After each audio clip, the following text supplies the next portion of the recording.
একজন দিনদার জীবন সঙ্গী কখনোই আপনার চেহারার মায়ে পড়বে না, আপনার সম্পদ ও যোগ্যতার লোভে পড়বে না।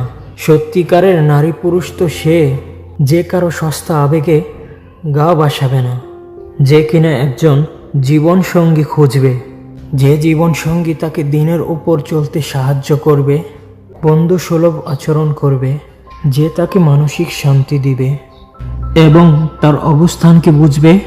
সে আপনার ব্যক্তিত্বের প্রেমে পড়বে, আপনার আবরণে নয়।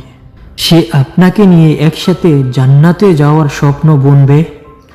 প্রচণ্ড রাগের মাঝেও নিজেকে সামলে নিয়ে আপনাকে আগলে রাখবে, আপনাকে আল্লাহর পথে চলতে সাহায্য করবে। নবীজি সাল্লাল্লাহু আলাইহি ওয়াসাল্লামের সুন্নাহগুলো মানতে শেখাবে, আপনাকে সম্মান করবে। সবার জীবনে আসুক এমন এক জান্নাতি জীবন সঙ্গী। আমিন।